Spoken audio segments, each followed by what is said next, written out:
Olá, pessoal. Eu sou o Ricardo Perosini. Esse é o Pretexto e o Pretexto está saindo da quarentena. A partir de hoje, vamos retomar o site, sempre buscando conversas bacanas com gente interessante. E não tinha pessoa melhor para iniciar essa retomada hoje do Pretexto do que o nosso convidado de hoje. Ele é uma pessoa muito especial, muito querida. Você já deve ter ouvido falar dele, já deve ter ouvido ele cantando. E é com prazer que eu recebo novamente aqui no Pretexto hoje ele, o Leonardo Gonçalves. Tudo Leonardo! bem, Ricardo? Que prazer, viu, retornar ao Pretexto. Já se vão 6 anos, né? 6 anos da nossa última conversa. 6 anos. Que coisa. Eu tenho essa impressão de que esses últimos 6 anos passaram muito rápido, viu? Eu tenho uma dificuldade também de precisar, sabe? Assim, quando aconteceu, para mim, de 2000 para cá, é tudo ontem. É mais ou menos isso. Leonardo, como é que você está se comportando na quarentena? Como é que tem sido a sua rotina? Então, a rotina tem sido tentar ser produtivo, né? Não está sendo fácil, né, para muita gente, não sou só eu, né, todas as tensões, as ansiedades, né, lidar com a ansiedade não tem sido fácil. Eu tenho muita coisa para fazer, eu tenho um mestrado para terminar, eu tenho um disco para terminar, e não tem sido fácil focar no que eu preciso fazer. Acabo me envolvendo muito com a questão das notícias, de acompanhar as notícias, né? O mundo mudou muito, né? Então, assim, a minha função, uma das coisas que para mim é muito importante é me sentir útil para a sociedade de alguma forma, e a maneira que eu tenho encontrado, ou que eu encontrei principalmente no começo da pandemia, né, após a declaração da pandemia, foi, entre aspas, assumindo um pouco mais esse papel de influenciador ou comunicador, né, de pegar informações fidedignas, de procurar me informar bem e transmitir essas informações para o meu público, né, porque a gente temos sofrido uma guerra de narrativas, né, enfim, e muitos falsos silogismos têm sido criados, enfim. Mas até nisso, aí teve também um período em que a gravadora me colocou para participar de um desafio, de um Gospel Challenge com outros cantores da gravadora, isso acabou ocupando também meu tempo.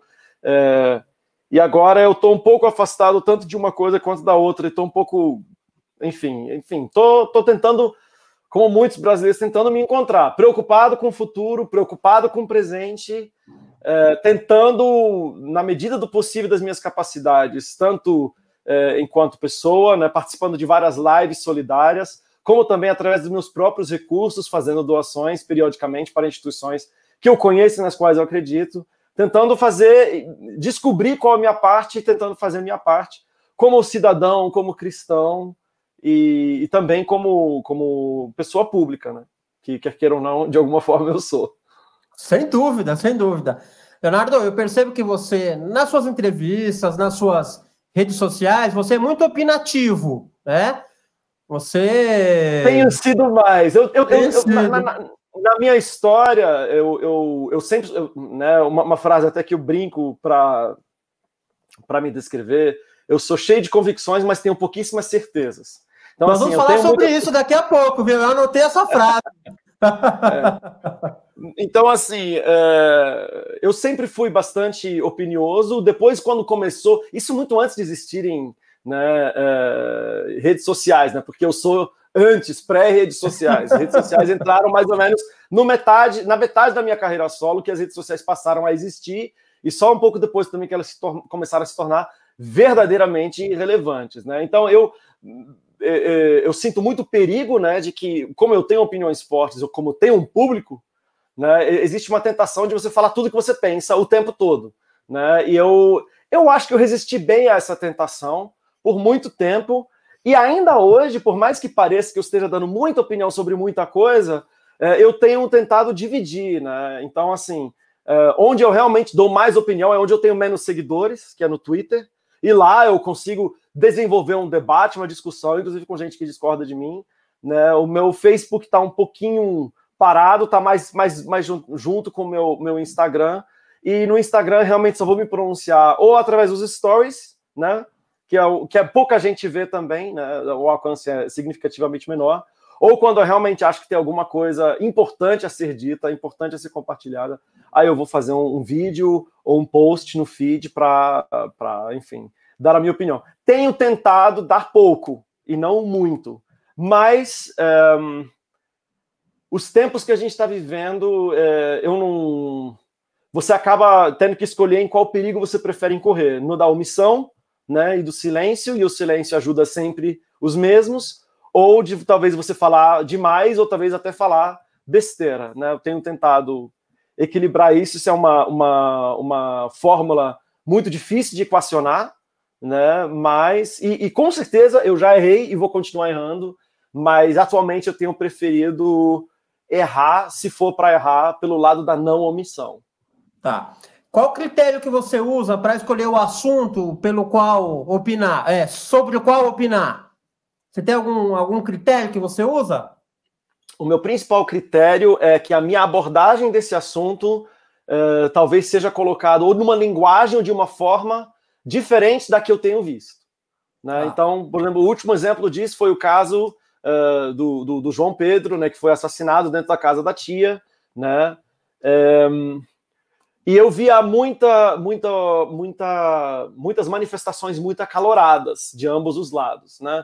E aí eu tentei dar uma visão que levasse em consideração, pelo menos arranhasse a superfície da complexidade do problema do racismo no Brasil, né? Que no final de contas é sobre isso que esse assunto trata, né? Exatamente. Então, assim, eu comecei entendendo o lado individual, né, de um policial que se arrisca, etc, etc. Então, assim, no final de contas, eu levo em consideração para o meu público, né, que a gente sabe que é um público predominantemente evangélico, que predominantemente tem uma orientação política até inclusive diferente da minha, né, de que maneira essas pessoas têm recebido as notícias. E aí, se eu achar que tem uma maneira de eu apresentar a notícia de uma maneira diferente, né, no caso ideal, dentro de uma linguagem ou de uma maneira, um modo de apresentar que seja mais possível deles entenderem o que está acontecendo ou qual é o debate em torno desse assunto, é nesses momentos que eu tenho decidido me pronunciar. Esse é o ideal, né? Tem momentos, sim, em que você, sei lá, às vezes de madrugada, acaba fazendo uma provocação, puramente provocação, que você se perde as estribeiras, perde a paciência, acaba trocando os pés pelas mãos. Isso também acontece, mas aí eu tenho uma rede de amigos que fala assim, pô, não é por aí, deleta isso, reformule e assim por diante. Você pode citar um exemplo disso, Leonardo? Alguma coisa que você escreveu e algum copydesk que falou, eu fiz uma piada, na verdade, é um meme que estava circulando, né, que o nosso presidente, ele só segue recomendação médica quando é para ele ficar longe de debate. Esse é um meme completamente... Para a figura pública que eu sou, para o tipo de público que eu tenho, é um comentário engraçado, verdadeiro, mas completamente desnecessário, né? Não é produtivo, é contraproducente, né? Então, eu entendo. Foi um meme que eu achei muito engraçado e acabei, era, sei lá, 2:30 da manhã, só coloquei nos stories e no Twitter, né? Que é onde o alcance é menor, né? Os stories, como eu disse, muita gente não vê, e Twitter eu tenho, sei lá, 10% dos seguidores que eu tenho no Facebook. Então, eu postei, uns 20 minutos, meia hora depois, eu já apaguei de novo, porque, enfim, não é por aí, acho que isso não vai ajudar. Esse tipo de postagem tenho escolhido realmente não fazer nos meus canais, porque eu acho, sei lá, contraproducente, é a melhor palavra. Eu entendo e concordo. Mas a tentação é grande, E assim, Leonardo, desde que a gente conversou, né, a primeira vez lá em 2014, e lendo algumas coisas que eu vejo que você se posiciona, e eu sempre tenho a curiosidade de saber assim, o que o Leonardo Gonçalves pensa a respeito disso, né? Então, eu imagino que também tem uma demanda, né? E assim, como a sua visão, em geral, ela tem esse olhar que pretende sempre ser original, ser um olhar próprio do assunto. Então, eu sempre gosto de ouvir a sua opinião, mas eu entendo. Às vezes, tem que escolher a briga certa, né? Mas, na verdade, também é o seguinte, por exemplo, eu não teria problema em falar várias das minhas opiniões em entrevistas, entendeu? Eu divulgo entrevistas, mas eu não estou usando o meu canal, porque, assim, esse é um outro perigo que eu já falei isso outras vezes, mas é o seguinte, o mundo das redes sociais, o que mais tem é a opinião. Todo mundo tem opinião sobre tudo e todo mundo posta opinião sobre tudo, né? E a maioria dessas opiniões não são tão ponderadas ou tão aprofundadas, né? Então, assim, quando você dá sua opinião a respeito de tudo, você corre perigo maior de sua opinião ser infundada ou simplesmente não aprofundada, né? E eu sei que muita gente tem essa atitude, não, mas é só sua opinião, é só uma opinião. Então, mas eu acho que esse negócio de você dar só a sua opinião e não estudar a respeito, não pesquisar a respeito do assunto, eu acho que esse é um dos problemas que a gente enfrenta no mundo hoje e que eu gostaria de, inclusive, debater, né? E o silêncio, muitas vezes, é, inclusive, interpretado como omissão, mas, na verdade, o silêncio é também um statement, uma declaração de que eu não quero e não posso e não devo fazer parte desse mar, desse turbilhão, dessa tempestade de opiniões que a gente vive hoje em dia. E isso é uma parte. E a segunda parte pura e simplesmente, quanto mais opinião você dá, mais você acaba, quer queira ou não, incentivando o culto à pessoa, né? Então, eu gostaria... Isso agora vai começar a ficar mais difícil, mas, assim, uma coisa que eu sempre prezei na minha vida de maneira geral é que nenhuma opinião minha e nada que eu tenha a dizer que fale mais alto, ou também nada da minha vida pessoal, nada deve competir com aquilo que eu tenho de fazer através da música, porque o meu chamado é para ser, na minha opinião, né, para ser cantor. Né? Então, isso vem, né, na medida que você também vai aumentando seu público, isso vem com outras responsabilidades também, das quais a gente não deve se eximir, mas eu não posso... Acredito, né, agora talvez isso mude, mas até agora, principalmente até pré-pandemia, eu achava que nada do que eu pudesse dizer ou fazer, o que eu visto, o que eu como, o que eu leio, o que eu gosto e tal, tudo isso faz parte de quem eu sou, e quem eu sou acaba embocando, desaguando na música que eu faço, nas músicas que eu escolho fazer, e na minha maneira de fazer música, ok? Mas... na medida da minha capacidade, eu preciso fazer de tudo para que o ruído, que não é a minha arte, a minha música, que ele não se torne maior do que... Na verdade, eu tinha um princípio, tudo que eu precisar, tudo que eu não puder dizer através da música, eu preciso pensar 10 mil vezes se vale a pena dizer. Né? Então, assim... agora isso talvez mude, porque o tipo de atividade vai mudar, e eu fazia isso, de certo modo, nas apresentações onde eu ia cantar, eu tinha possibilidade de falar, tinha possibilidade de transmitir um conteúdo além música, e isso também sempre foi muito importante para mim. Agora que a gente não tem mais apresentações, talvez eu tenha que acabar recorrendo às redes sociais para parcialmente cumprir essa função.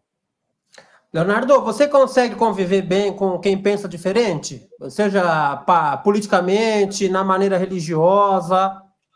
Olha, a minha tentativa é essa, a minha busca é essa, sem sombra de dúvida. Onde eu gasto mais esforço e energia na minha vida hoje é essa busca, porque, assim, existem forças, não estou falando ocultas, mas existem forças, toda a questão dos algoritmos, né, da gente acabar ficar trancando nas suas próprias bolas, sobre essas forças que eu estou falando, que tentam isolar a gente de quem pensa diferente da gente. Né? E eu, de maneira sistemática e consciente, procuro, por exemplo, eu tenho no meu Facebook pessoal, tenho pouca gente.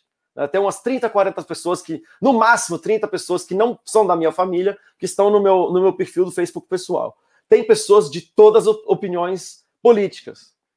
Às vezes nem são tão meus amigos, mas eles pensam diferente de mim e estão ali no meu Facebook pessoal. A gente talvez tenha tido 3, mas porque eu quero manter e continuar mantendo contato, não apenas através das postagens deles, mas através dos comentários nessas postagens, para eu entender, né? E tanto de esquerda quanto de direita, moderados, etc, etc. Então eu realmente busco sistematicamente estar exposto a opiniões diferentes da minha, e aí vem um exercício, isso é uma coisa baseada num pensamento teológico, mas que se vai desaguar, para usar essa palavra de novo, numa prática do seguinte: o que mais tem me incomodado de ambos os lados é a desumanização do outro.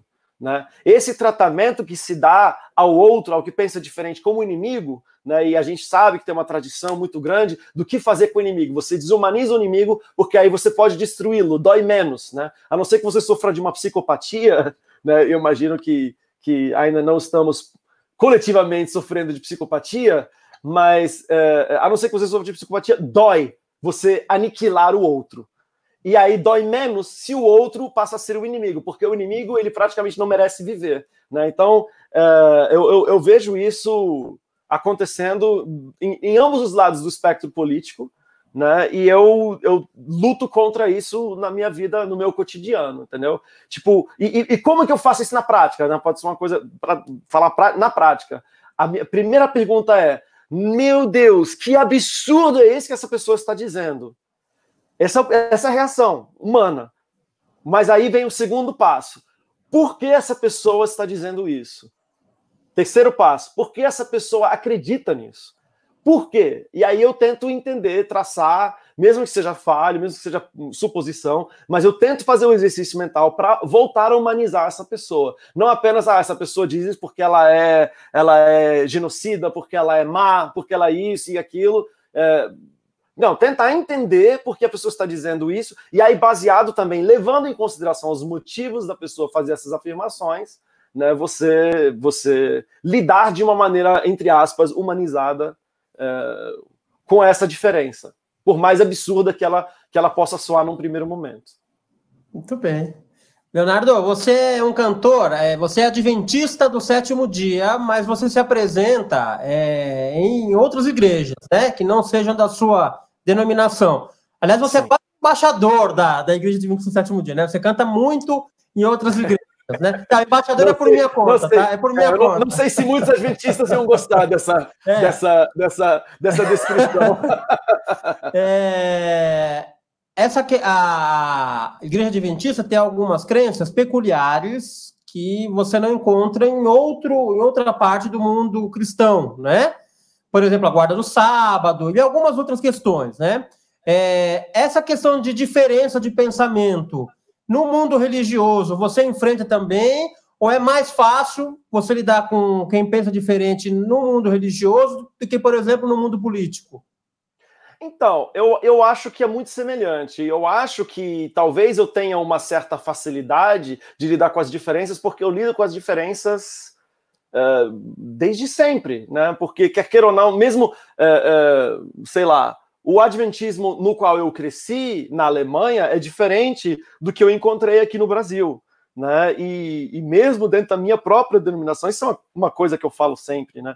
Se você só puder caminhar com pessoas com as quais você concorda 100%, você não pode nem caminhar com os membros da sua família, né? Isso nunca ficou mais claro do que com a divisão política que existe hoje entre gerações, entendeu? Então, assim, esse exercício de conviver, e não apenas conviver, coexistir, mas de caminhar junto com pessoas que são diferentes de mim, que pensam de maneira diferente de mim, é algo que eu faço há muito tempo, desde que eu me conheço por gente, né? Porque a gente não concorda, né, com as pessoas. E aí, o que a gente vai fazer quando a gente não concorda? Se afastar? Existem limites para a convivência, eu entendo isso, mas eu tento me desafiar e desafiar cada vez mais a minha tolerância, né? Por exemplo, nessa minha jornada, já 18 anos de carreira solo, eu já cantei em igrejas cujos pastores, eu não poderia discordar mais, não poderia concordar menos com alguns dos pastores que assumiram púlpito imediatamente antes ou depois de eu cantar e trazer minha mensagem,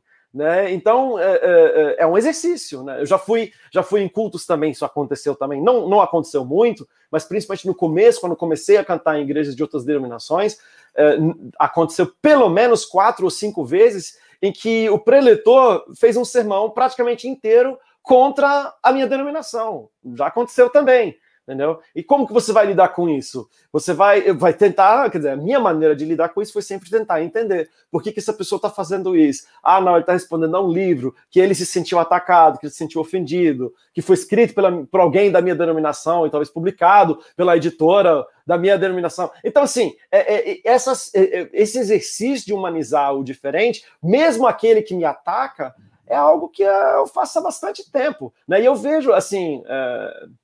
Engraçado você observar as redes sociais, né? E como isso é uma coisa importante das pessoas entenderem. Tudo é pessoal, mas nada é pessoal também, né? A gente precisa entender que existe o CPF, por assim dizer, Leonardo Gonçalves, existe o CNPJ Leonardo Gonçalves, entendeu? E é claro que é difícil fazer essa distinção, e é claro que isso se confunde o tempo todo, porque quem eu sou na vida pública também é quem eu sou na vida particular. Mas assim, você não pode levar todas as ofensas, você não pode carregar isso como se fosse algo contra a sua pessoa, né? E claro, a terapia faz parte disso, né? De você entender como que funciona isso. Eu faço terapia há bastante tempo, tenho um acompanhamento psicológico há bastante tempo, porque no nosso caso, no meio religioso, que infelizmente essa característica do meio religioso também agora passou para a sociedade civil através da visão política, tudo é uma questão de vida e morte, né? No meio cristão, não tem como você, como todos, a gente parte do pressuposto, isso no inconsciente coletivo, né, do cristão. Todos nós vamos ver eternamente no mesmo céu ou na nova terra, dependendo da nomenclatura ou da terminologia que você usa, né? Então, assim, eu posso não gostar de um ator ou de uma atriz, mas se eu não gosto de um pastor, esse pastor, automaticamente, também por causa do inconsciente coletivo, por causa da maneira, inclusive, que a gente é educado, a diferença ela extrapola o não gostar. Talvez esse pastor que eu não gosto porque eu discordo. E eu discordo porque, na verdade, ele não é uma ovelha, é um lobo em pele de cordeiro. Né? A figura do lobo em pele de cordeiro, que é uma figura bíblica, evidentemente, mas ela no imaginário do cristão, ela acaba elevando a um nível extremo toda e qualquer questão. Entendeu? Então eu não gosto do estilo de música que ele faz. É lobo em pele de cordeiro. Ele é o meu inimigo que eu preciso eliminar. Né? Ele é, na verdade, um enviado de Satanás. Né? Em última instância, que está querendo desvirtuar a juventude, que está querendo tirar, né, outra expressão, terminologia que se usa, ele está oferecendo fogo estranho no altar. E o que aconteceu com quem ofereceu fogo estranho no altar? Foi morto por Deus, entendeu? Então, assim, e eu, como agente divino, então eu preciso aniquilar, ou a palavra mais moderna, cancelar essa pessoa. Né? Infelizmente, isso que eu vivo na pele desde 1994, desde 1995, quando comecei a cantar no coral da igreja. Em princípio, eu lido com isso desde aquela época. O que foi mudando? O que foi mudando é o alcance disso e a intensidade com que eu vivo disso, na medida que você vai ganhando mais seguidores, na medida que o mundo vai se tornando mais polarizado. Leonardo, eu brinquei que você é embaixador, a sua resposta foi bem humorada. Muitos adventistas iam discordar disso, né? Eu já li alguns comentários de pessoas que frequentam a igreja adventista criticando o seu trabalho. Porque, por exemplo, você vai em programas de TV populares, que você está misturando, né? Essa é um tipo de crítica. Eu queria saber, assim, esse fogo amigo, essa crítica vindo de adventistas, ele dói mais? Não, eu humanizo, eu entendo.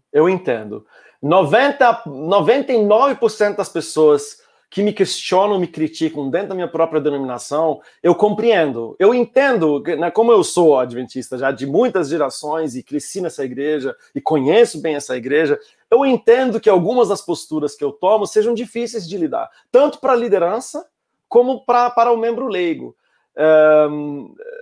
E eu tento levar em consideração isso toda vez que eu vou fazer alguma coisa que eu sei que talvez seja de difícil compreensão. Né? E aqui é muito importante ressaltar, né, eu sou membro dessa denominação, eu não escondo que eu pertenço à denominação, mas eu não represento essa denominação, não me arvoro representá-la, eu sou um membro leigo, eu não tenho cargo na igreja, eu sou um membro leigo, e ao afirmar isso, eu estou também querendo facilitar esse trato para quem é membro dessa igreja, entendeu? A prerrogativa de como essa igreja deve funcionar ou não, ela não é minha, né? Eu tenho minhas opiniões, que eu sou uma pessoa muito opiniosa, a gente já falou sobre isso, né?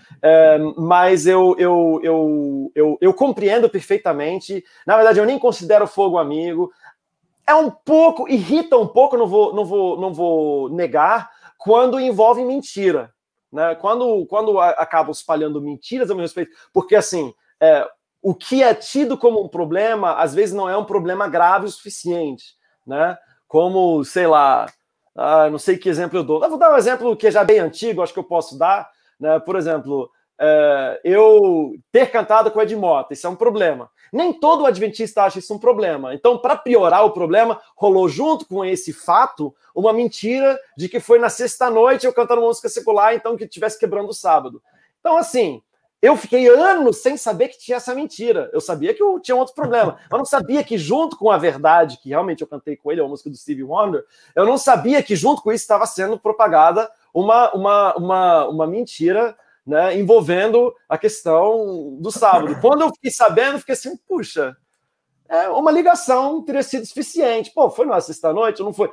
E eu entendo, assim, para quem está assistindo a gente e não é adventista, não entende por que isso seria um problema. Então, se você não entendeu por que isso seria um problema, ignora. Mas foi um bom exemplo para eu fazer isso entender. É que, assim, só explicando minimamente, né, a gente guarda o sábado e a gente não... Muitos adventistas, por exemplo, não vão à aula sexta-noite. A maioria dos adventistas que estudam à noite não frequenta as aulas da sexta-noite. Muitas acabam perdendo disciplinas, diminuindo a nota, tendo que fazer matéria de novo, reprovando de ano. É um problema isso, né? Então, aí eu, como uma figura pública pertencente a essa denominação, cantar uma música, fazer uma participação num show de música secular, que já é um problema, isso ainda cantando uma música do Stevie Wonder, que não é uma música religiosa, numa sexta-noite, é um agravante que pode não parecer tão importante para quem não conhece a realidade, mas é um agravante significativo, e que nesse caso simplesmente não era verdade, né? Então,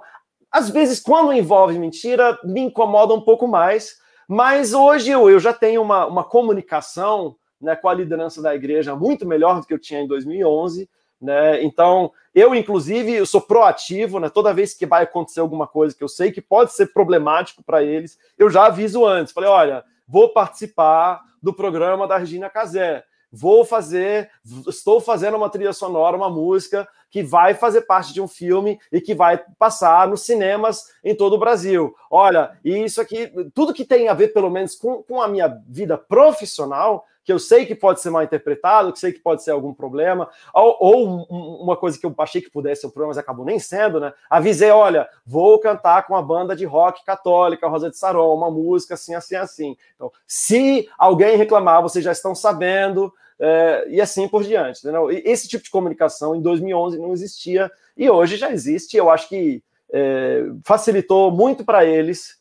Para mim não mudou muita coisa, mas assim, eu acho que e eu sei que muita gente também se incomoda isso, né, de eu achar que eu devo prestar contas, né, porque tem aqueles que se pensam tão independentes que não precisa, não me incomoda, eu não chamaria nem de prestar contas, tem gente, porque você não deve satisfação, mas não me custa nada, não é algo que eu sofro para fazer, né, então, enfim, é isso. Leonardo, a conversa tá boa, viu? Tô gostando bastante, como eu já esperava, né? Ela tá mais séria. Agora eu vou só avisar um pouco, tá?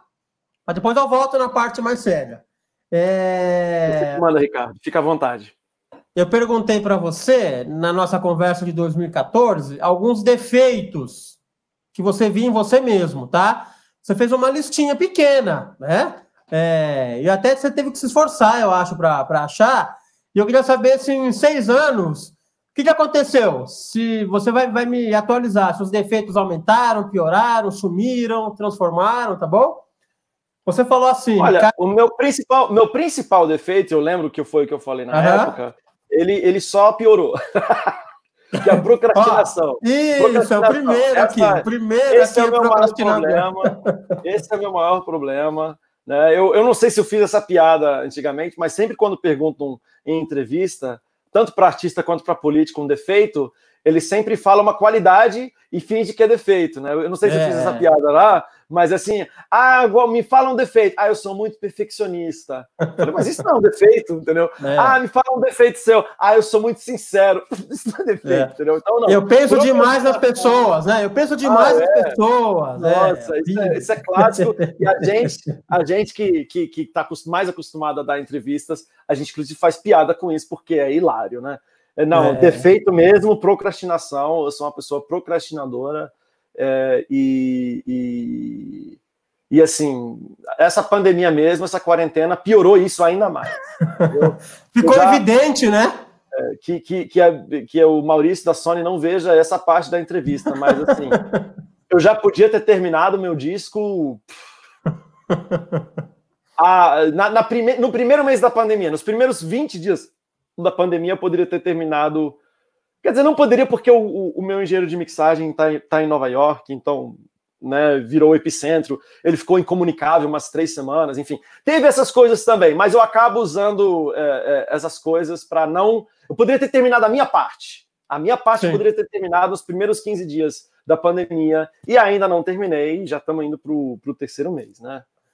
Então, olha, eu também sou procrastinador, não é o meu principal defeito, que é pior, e então é quase um milagre essa nossa conversa está acontecendo, né? Porque 2 procrastinadores conversando, a gente só não revela que a gente está tentando isso faz tempo, né? Não, mas é que, na verdade, eu estou usando essa entrevista para procrastinar outras coisas que eu tenho que fazer, entendeu? Agora você vai ter um atestado, né? Falar, olha, eu até queria terminar, mas o Ricardo...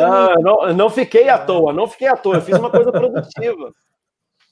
Outro defeito que você apontou em você mesmo, Leonardo, em 2014, esquentadinho, de repente você provocado, piorou, melhorou? Não, nesse sentido, eu acho que eu melhorei. Eu sou irritadiço, talvez. Eu fico irritado, mas eu não. Mas não, eu acho que hoje eu não me descreveria como sendo esquentado, não. Que bom. Às vezes mal-humorado, né? De manhã, principalmente, eu sou mal-humorado. Né? Eu não sou uma pessoa das manhãs, definitivamente. Mas não.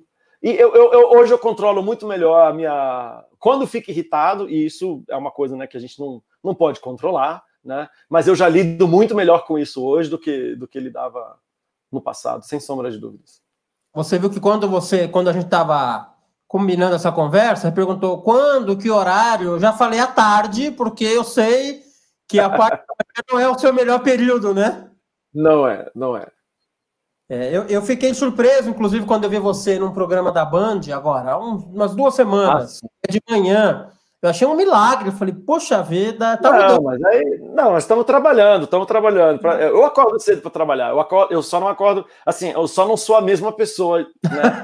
7 horas da manhã, claro, que eu sou 3 horas da tarde. Isso aí não. Mas não, claro, eu trabalho, né? Entrevista, quer queira ou não, também né? Para mim. Claro.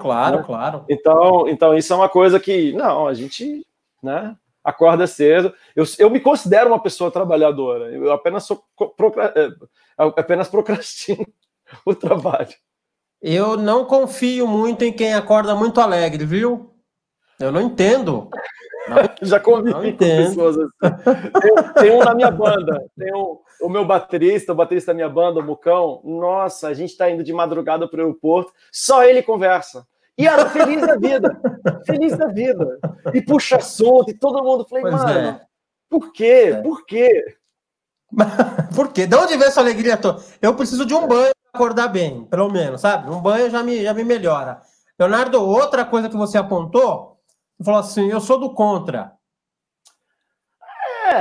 Então, mas isso é um semi-defeito, porque, na verdade, eu fui educado de modo a encontrar o problema e a solução para o problema. Né? Então, você vai me mostrar uma coisa, e isso, no meu trabalho mesmo, é muito útil. Muito útil. Né? Então, por exemplo, eu vou ouvir uma mixagem, eu tenho que achar o problema. Qual é o problema dessa mixagem? Como que eu posso deixar ela melhor? Eu estou editando. O que está errado aqui nessa pessoa que tocou? É evidente que você acaba, né, é uma maneira... eu sou tido como pessimista por muitos, né, porque eu estou sempre vendo o problema, eu estou sempre vendo... Mas assim, eu estou sempre, na verdade, partindo do worst case scenario, né, do pior cenário possível, inclusive em relação a essa pandemia. Né, e muitas pessoas pensam, não, mas tem que ter um pensamento positivo. Olha, eu não estou querendo discordar, né, de quem advoga a favor do pensamento positivo, mas assim, o pensamento positivo não vai fazer o Covid ir embora. Não vai. Desculpa, essa doença está aqui, né, chegou aí. E não é o pensamento positivo que vai curar as pessoas, né, ou a vacina que a gente precisa, né, enfim. Então, assim, eu realmente não sou adepto do pensamento positivo, né, então eu sou Eu vejo sempre no argumento também, né? Mas no argumento também é interessante. É um pouco chato, talvez, na convivência pessoal, porque senão é um botão que você liga e desliga, né? Uma maneira de enxergar a vida. Mas as pessoas, inclusive ao meu redor, por exemplo, não é raro meu irmão ou outras pessoas, ou até minha esposa, né, tá fazendo mestrado, ela vai me apresentar uma coisa e fala, o que eu posso melhorar aqui, o que está errado. Já aconteceu de pessoas me ligarem assim, eu vou ter uma reunião, o problema é esse. Qual a melhor maneira de apresentar? O que, né, a refutação, como que isso poderá ser refutado? Então eu acho, né, o furo, né, nas coisas, é uma coisa que realmente é uma coisa um pouco chata de conviver, talvez, mas eu não acho que isso é um defeito, não. Eu acabo usando isso em meu favor e em favor né, das pessoas que estão ao meu redor. Também não acho, viu? Eu sou parecido nesse aspecto também, acho uma qualidade, e como você acabou de falar, outras pessoas usufruem dela também, né? Que acaba ajudando, né? Leonardo, você falou agora sobre a pandemia. Você tem alguma reflexão espiritual sobre a pandemia? Você associa alguma coisa assim a finais dos tempos? Você faz alguma análise nesse sentido? Eu acho... Eu tenho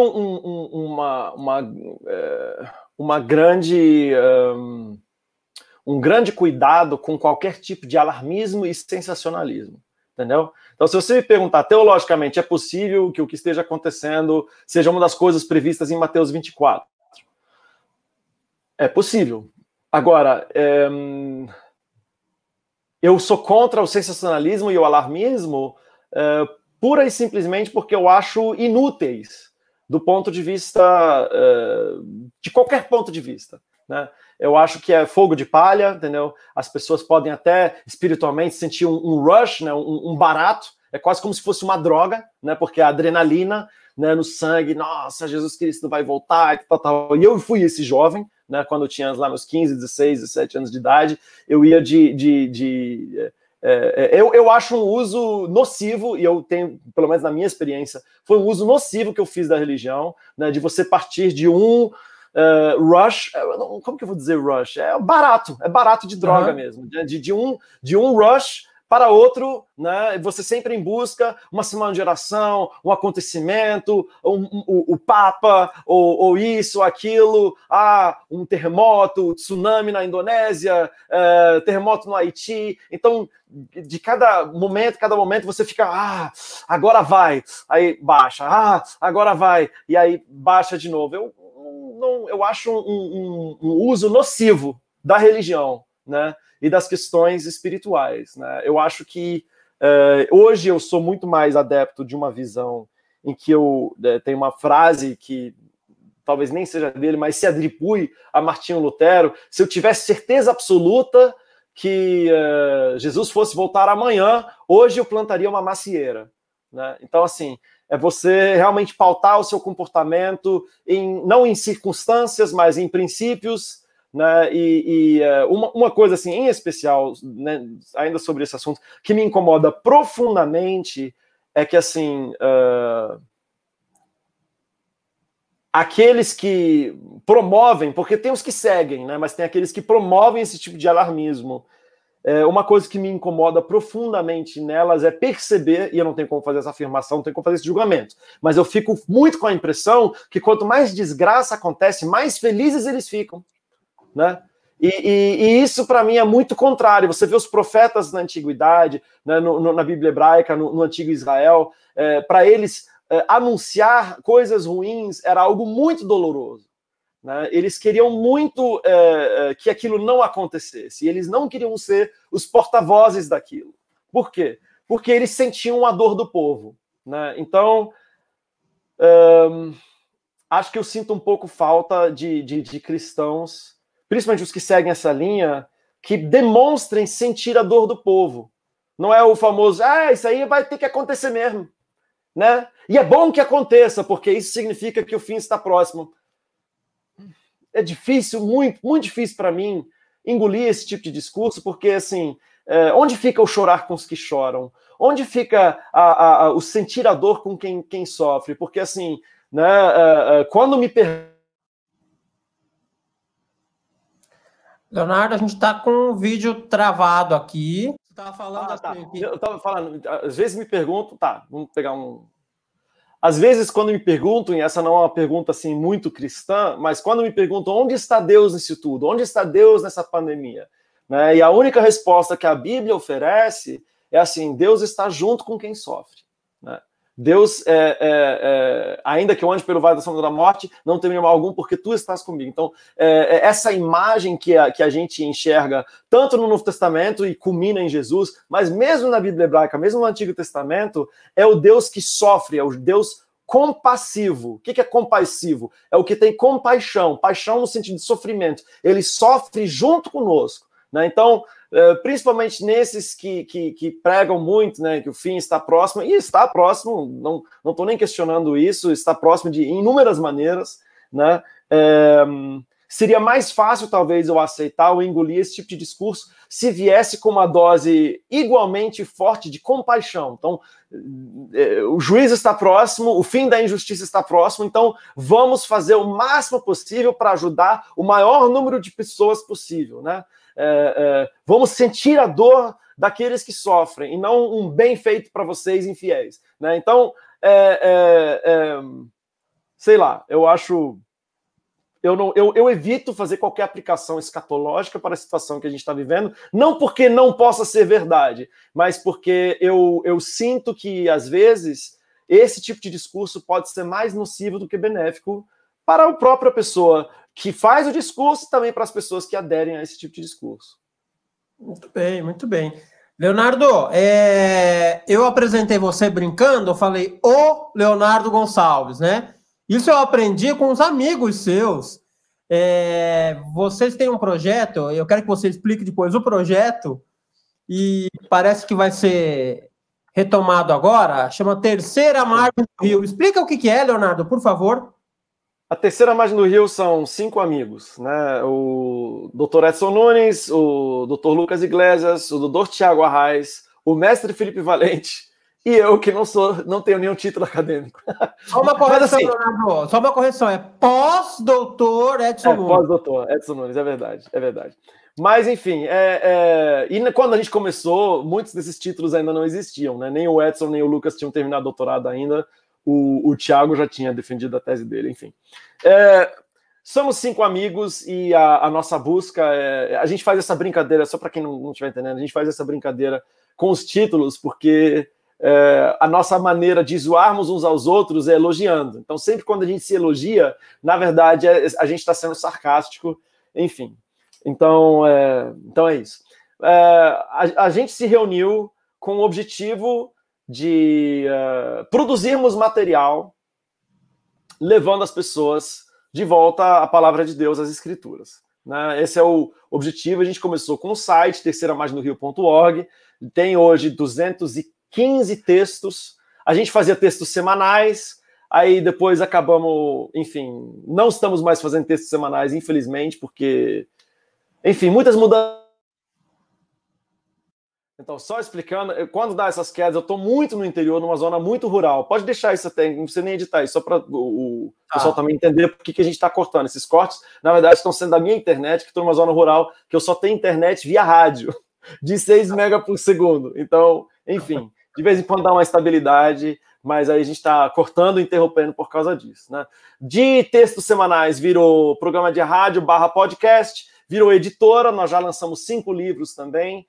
Temos o selo de música também, e lançamos alguns álbuns via esse selo, que é em parceria com a Sony Music, né? Então, via esse selo, a gente lançou Estevão Queiroga, Gabriel Iglesias, 2 álbuns do Felipe Valente também, enfim. E esse tipo de iniciativa, né? De trazer uma reflexão, uma alternativa, né? Inclusive teológica. A gente tem 5 temporadas do podcast. E recentemente, na verdade, na semana passada, a gente começou a gravar de novo a 6ª temporada. Já gravamos 2 programas e a gente ainda está vendo exatamente quando e como a gente vai lançar. E queremos aproveitar também para lançar no Spotify, que hoje é o principal veículo onde as pessoas ouvem podcast, né? A gente vai lançar no Spotify também as 5 primeiras temporadas e essas coisas novas que estão surgindo aí.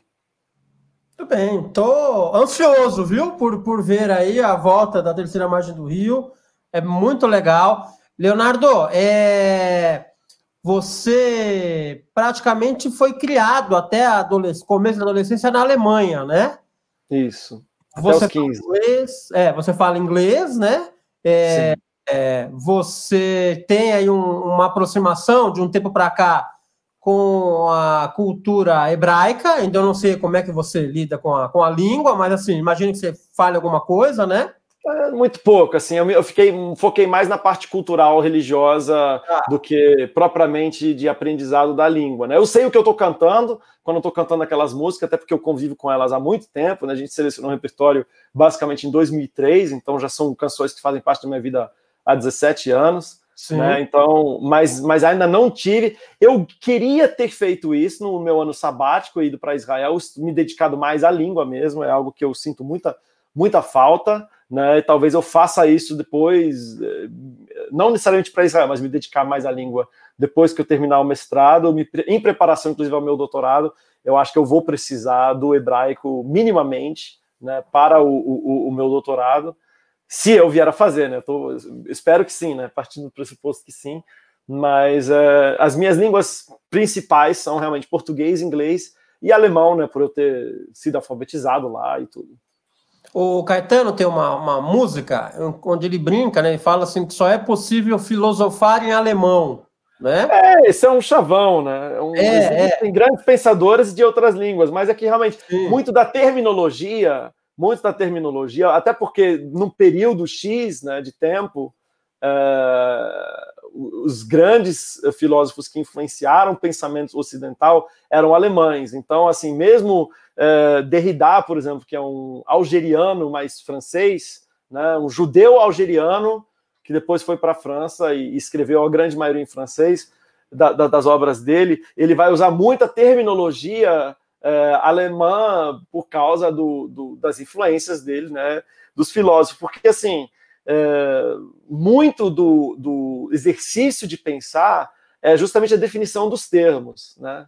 E isso é uma coisa que, às vezes, é uma coisa assim, né, das ciências humanas, né? Porque, assim, quando você usa uma palavra X, você está querendo dizer a mesma coisa que eu estou querendo dizer, então é o que a gente chama definição dos termos.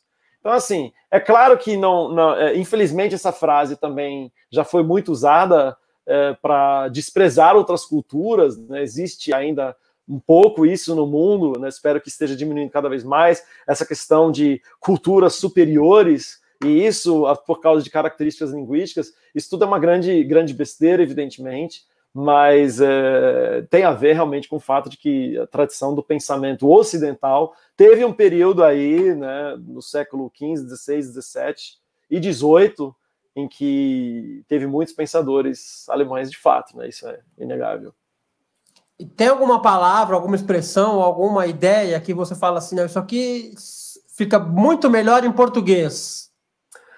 Em português, olha, eu sou fascinado por palavras, né? Meu fascínio por palavras é anterior até ao meu fascínio por música, né? Então, assim, a minha mãe fala que eu aprendi a falar antes de andar. Eu comecei a andar relativamente tarde, né? Mas já falava pra caramba, caçula também, né? Então, muito estímulo dentro de casa, né? Com 2 irmãos mais velhos e falando, eu quis participar da conversa muito cedo.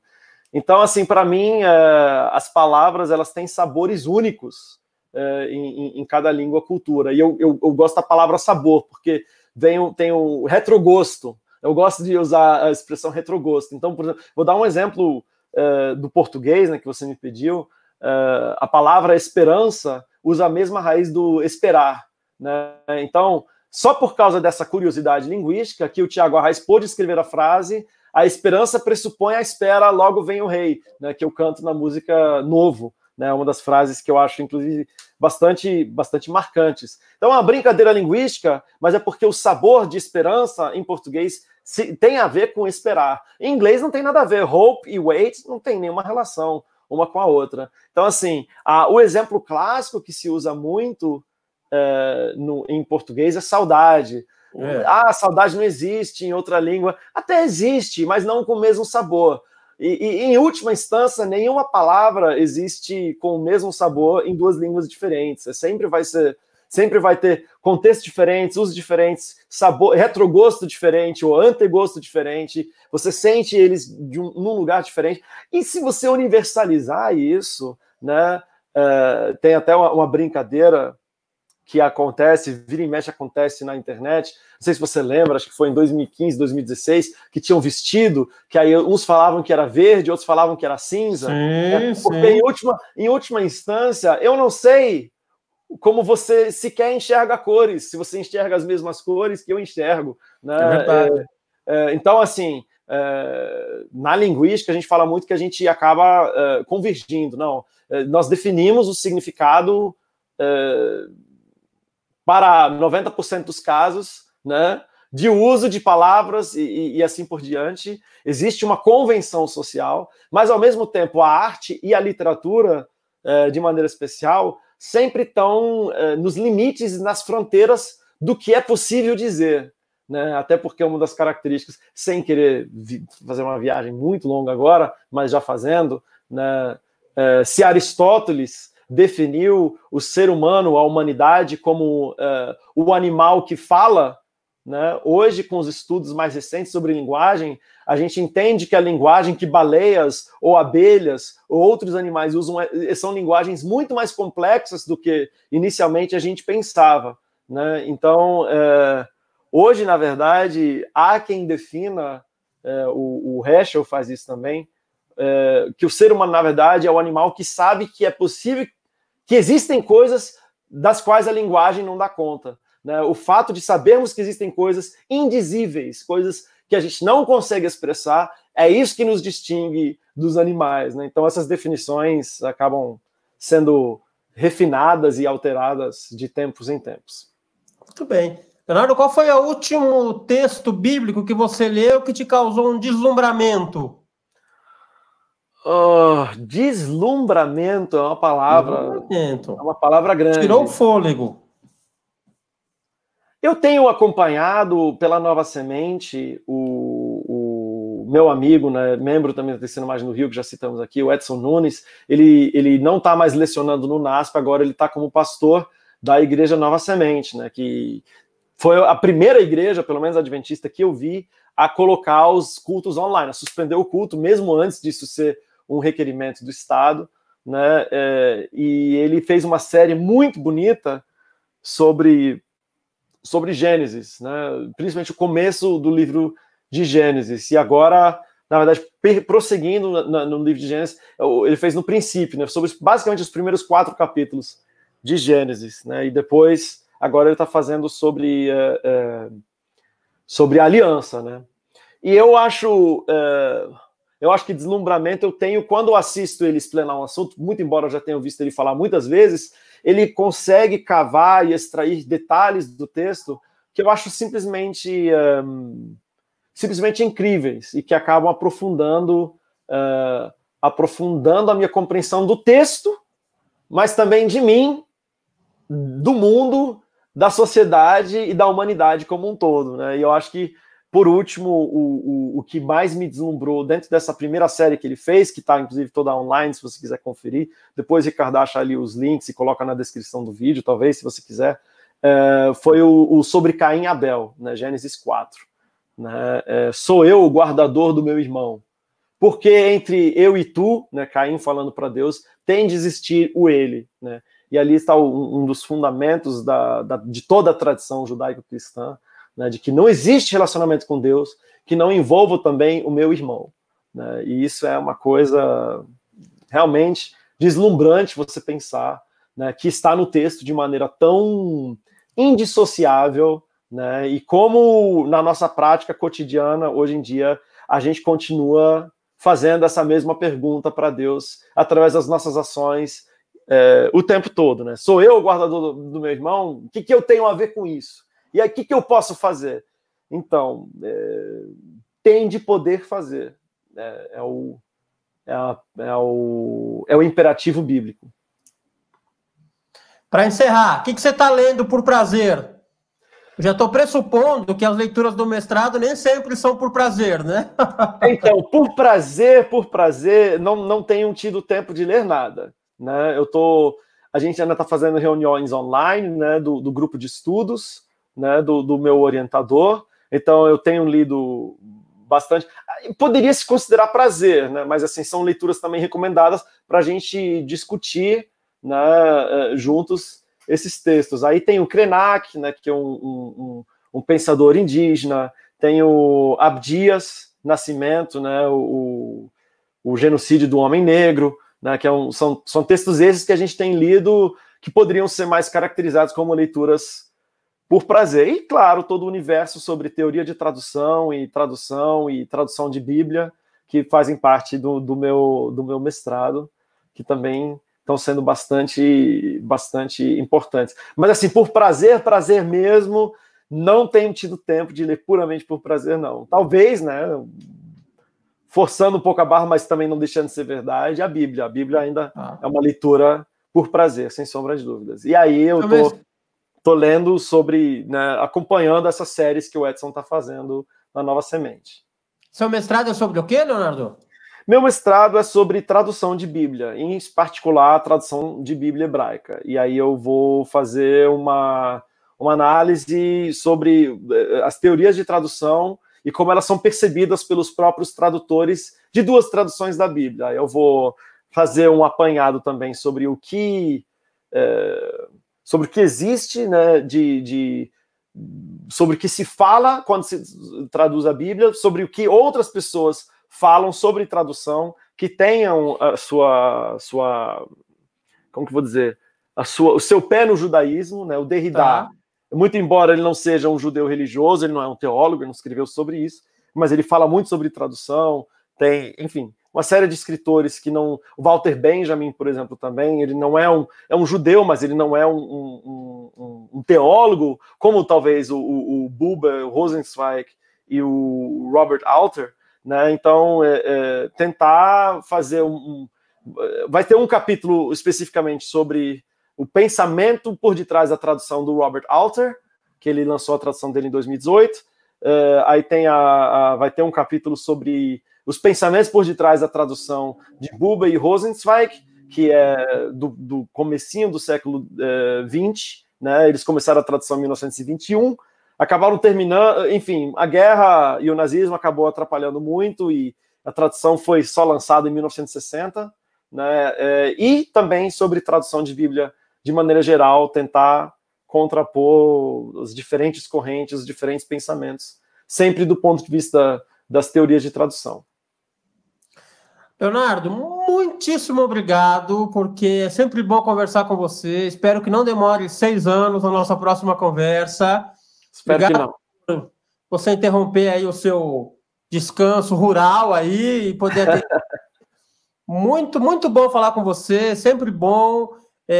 Você é um cantor que faz a gente gostar de te ouvir, tanto cantando quanto falando, viu? Então, uma honra mesmo, viu? Muito obrigado. Parabéns. Eu que agradeço, Ricardo, mais uma vez obrigado também ao Pretexto e boa sorte aí nessa retomada, né, do canal e que, enfim, que possa também ajudar muitas pessoas, né, nesse período tão complexo que a gente está vivendo agora. Muito, muito bem, muito obrigado. É isso aí, pessoal. A gente fica por aqui, volta em breve com mais um bate-papo no Pretexto. Até mais.